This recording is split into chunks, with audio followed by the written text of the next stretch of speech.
guys, welcome back to my channel. I'm Victoria from Keep It Holistic, where I talk about healthy living, motherhood, and more. And today I'm going to be giving you guys a quick tutorial on how to make kefir. So I make kefir at home, and you can use raw or pasteurized milk.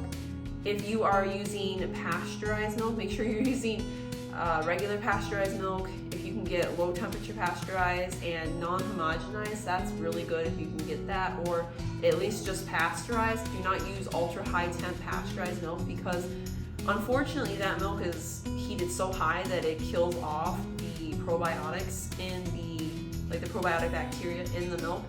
And so basically it's like kind of dead and it's not going to work. Your ferments are not going to turn out very good. So a funny thing happened actually after the last video I made about raw milk back in the fall. Unfortunately, our local farm closed and it was really sudden, and unfortunately we don't have milk for miles. It's going to be like a 5 to 6 hour drive for us one way to get raw milk. So we're using pasteurized, and I've started fermenting my pasteurized milk. I've been doing a lot of kefir, as I'm going to show you guys in a second. And I've been doing that because when milk is pasteurized, it does kill off some of that probiotic bacteria. And so when you ferment the milk, it brings some of that bacteria back into the milk. So it kind of livens it back up. And I'm going to be doing that until we can find a source of raw milk. Might have to get a dairy cow, but that's not in the works right now. So this is what I'm doing in the meantime, and in a second here I'll show you how we make our own kefir at home.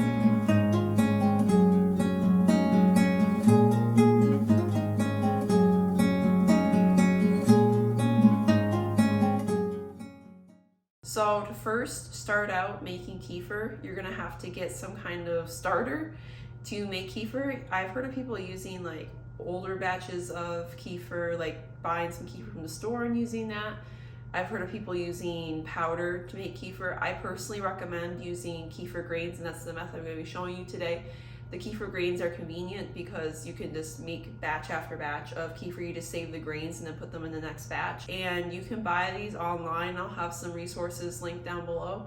You can buy them online. I bought mine dehydrated.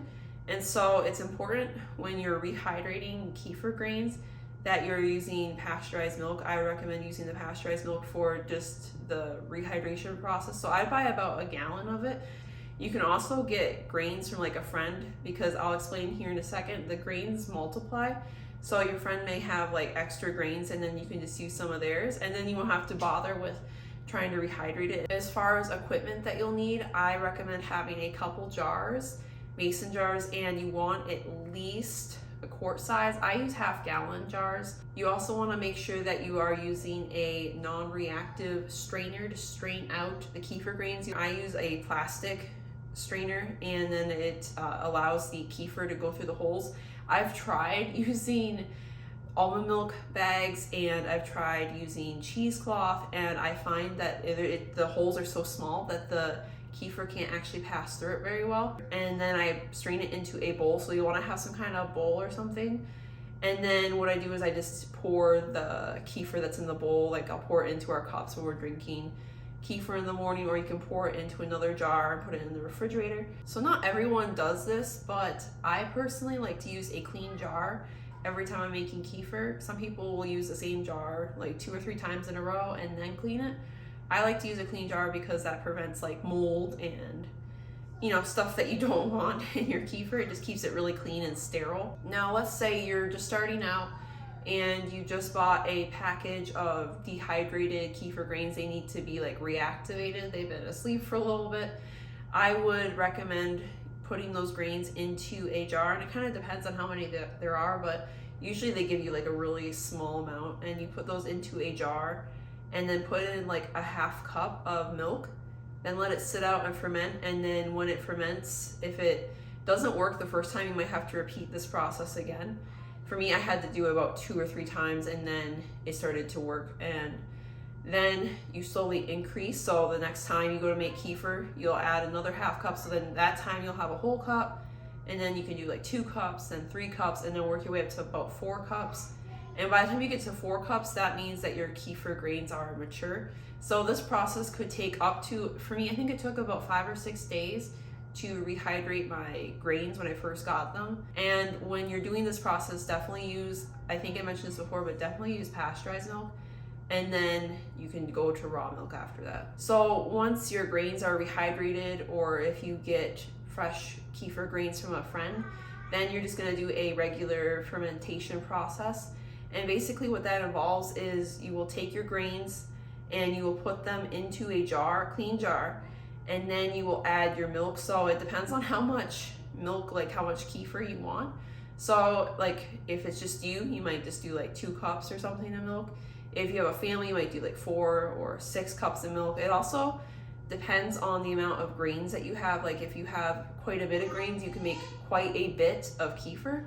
If you are only making like a small amount, like 3 or 4 cups, then you only need like maybe a tablespoon or so of grains. You really don't need that much. You want to be careful not to use too many grains, because what can happen is it can ferment too quickly. It just doesn't ferment as well. So if you're having some issues, like it's not fermenting properly, you might want to look at how many grains you have in there. Maybe you have too many or too little, and then you'll want to cut back. You can, throw out the grains if you want to. You could give them away. So once I have my grains and the milk in the jar, then I put a coffee filter on top with a rubber band, and then I just let it sit for about, in my home, it's about 24 hours. Some places, if it's warmer, like right now it's cooler outside, so it takes about 24 hours, but in the summer, it could take closer to 18 hours. I would also be careful, like with the time that you start the kefir, especially the first few times as you're getting to know how long it takes. Because like if you started it in the morning and then like it only took 18 hours to ferment, and so that means it would be done in the middle of the night. So you don't want to be waking up at like 3 a.m. to check your kefir. I would start it like at night in the evening and then let it ferment overnight, and then the next day you can keep an eye on it to make sure that it's done and it doesn't over ferment. So you'll know it's done and ready when it has like a sour yogurt kind of flavor to it, and the consistency has thickened. Like it won't be done if you kind of move the jar back and forth and you can see like it's still liquidy like milk.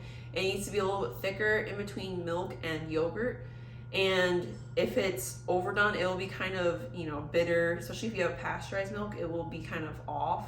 So once it is done, then I take that jar and I have my bowl set up with my strainer, and I pour the kefir into the strainer, and then I kind of take my hand and move it around in the strainer and let the kefir pass through the holes. And then you should have just like a few tablespoons of kefir grains and maybe a little bit of kefir in the bottom of the strainer. Then you want to save that, and you're going to pour it into your clean jar. And then you're going to take that old jar, and of course you're going to clean it and sterilize it and stuff. And then you start again, you fill it up with milk, and then it's ready to go, and you can let it sit out on the counter again.